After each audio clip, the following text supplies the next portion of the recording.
नहीं मिलेगी ऐसी सास बहू। दिल्ली के एक इलाके में एक महिला अपने बेटे और बहू के साथ रहती थी। अरे बहू देख तो जरा, कौन इतना दरवाजा पीट रहा है। अरे किसे क्या हो गया है, लगातार दरवाजा धड़ाधड़ पीटता जा रहा है। देखती हूँ मम्मी, पता नहीं सुबह सुबह कौन आ गया। बहू दरवाजा खोलती है तो देखती है कि बाहर एक लड़का खड़ा था।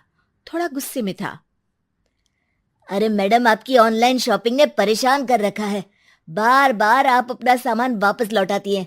कभी एक बार में सामान आता ही नहीं। अरे कैसे बात कर रहे हो? मैं कंपनी को फोन करती हूँ।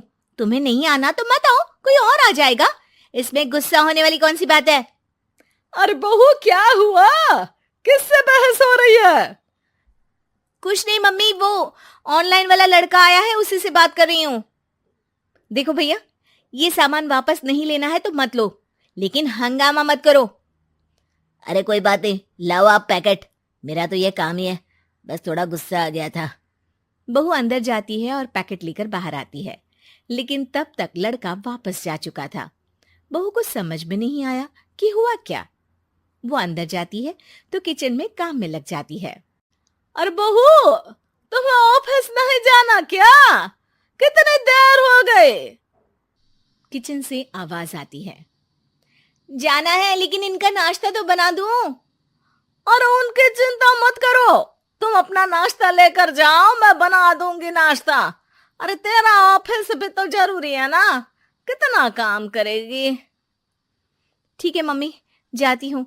रात का खाना साथ में खाएंगे। इसके बाद सास ने दरवाजा बंद कर लिया। शाम को डोरबेल बजी। सास को लगा कि बहू ऑफिस से लौट आई है, लेकिन दरवाजा खोलते ही सामने एक पुलिस वाला है। राहुल यानी कि उसके बेटे ने उससे पूछा, कौन है माँ? अरे पुलिस आई है बेटा, तुम्हारे बारे में पूछ रहे हैं। अच्छा, अभी आया माँ। आप ही राहुल है? हाँ जी, मैं ही राहुल हूँ।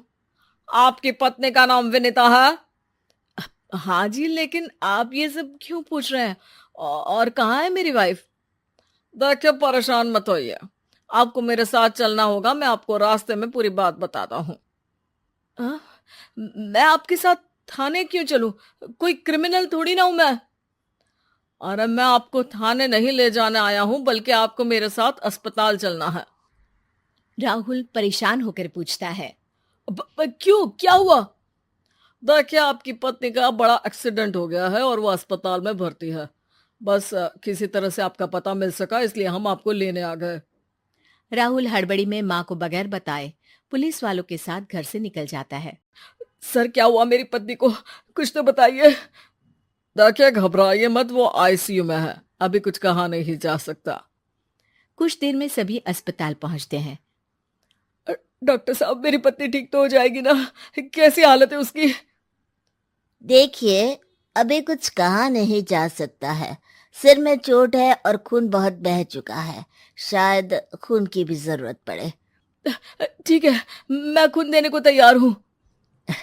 ठीक है मिस्टर, लेकिन हमें सेम ग्रुप का ही खून चाहिए। अगर आपका मैच होगा तभी आपका खून काम आ सकेगा। जी ठीक है डॉक्टर साहब। तब तक राहुल की माँ भी अपने एक पड़ोसी के साथ अस्पताल पहुंच चुकी थी। अरे बेटा, क्या हुआ? बहुरी कैसी है? माँ, कुछ कहा नहीं जा सकता।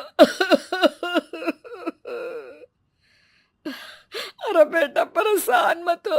अरे बहू को कुछ नहीं होगा, वो दिल की बहुत अच्छी है। माँ बेटे बैठे हुए इंतजार कर रहे हैं। सर, आपका ब्लड मैच नहीं हो रहा है और ब्लड हमें अभी चाहिए। अरे बेटा, डॉक्टर साहब से बोलो ना मेरा ब्लड ले ले। अरे माँ, आपकी उम्र हो चुकी है, आपका खून कैसे ले सकते हैं? अरे बेटा, वो बहू कम मेरी बेटी ज्यादा है। उसने दिन रात एक करके इस घर को एक डोर में बांधा हुआ है।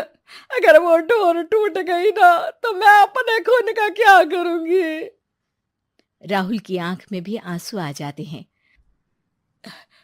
ठीक है डॉक्टर साहब, माँ का भी ब्लड टेस्ट कर लीजिए। अगर मैच हो गया तो ठीक है, नहीं तो किसी और को फोन करता हूँ। डॉक्टर ने तुरंत ब्लड सैंपल लेकर भेज दिया। कुछ देर बाद माँ जी का ब्लड ग्रुप मैच कर गया है पेशेंट से। माँ जी तैयार है ना?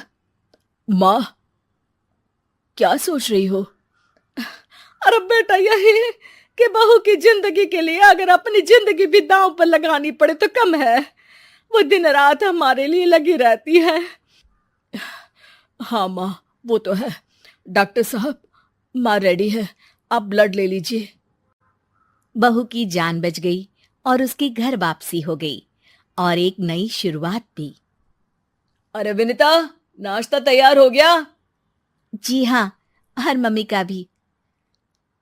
पहले मम्मी खा ले, उसके बाद हम खाएंगे।